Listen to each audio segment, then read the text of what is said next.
सूत जाई हो। अब छोड़ द भतारे हम किली लगैल मन भर खैल किली लगैल मन भर खैल लागे बदन हमर टूटे जाई हो। अब छोड़ द भतारे हम सूत जाई हो। अब छोड़ द भतारे हम सूत जाई हो। किली लगैल मन भर खैल किली लगैल मन भर खैल लागे बदन हमर टूटे जाई हो। अब छोड़ द भतारे हम सूत जाई हो। अब छोड़ द भतारे हम सूत जाई हो। हम सूत जाई हो। अब छोड़ द भतारे हम सूत जाई हो। हम सूत जाई हो। आप सुन रहे हैं अमीर खान को। हम सूत जाई हो। थर थर कापे हमरो बदन हो कैसन मरद बड़ा भरे न मन हो। ए जी सुनी ना थर थर कापे हमरो बदन हो कैसन मरद बड़ा भरे न मन हो। पहले ही राती करब जियान का नैहर के हमर जो गावल धन हो। मान तू बात हो ढेर भइल रात हो। मान तू बात हो ढेर भइल रात हो। लागे कि रेल तोहर छूटे जाई हो। अब छोड़ द भतारे हम सूत जाई हो। अब छोड़ द भतारे हम सूत जाई हो।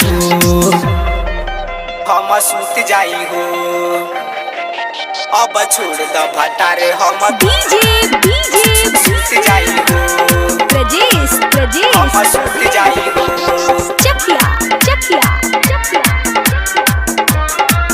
हम सूत जाई हो।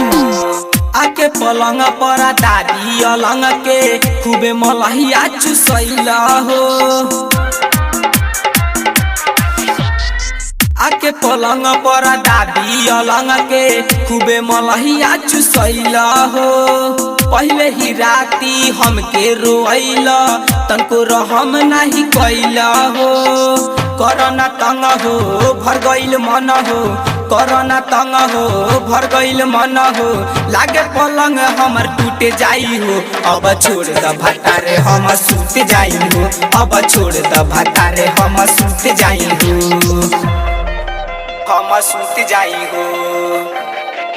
अब छोड़ द भतारे हम सूत जाई हो। हम सूत जाई हो।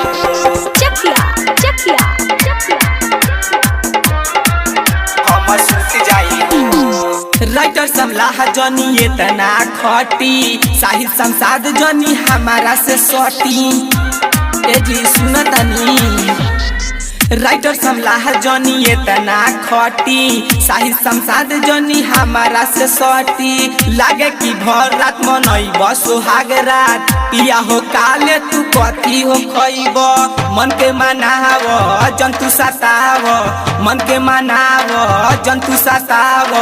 एमडी इरफान चूड़ी टूटे जाई हो। अब छोड़ द भतारे हम सूत जाई हो। अब छोड़ द भतारे हम सूत जाई हो। RPS recording studio Gauri.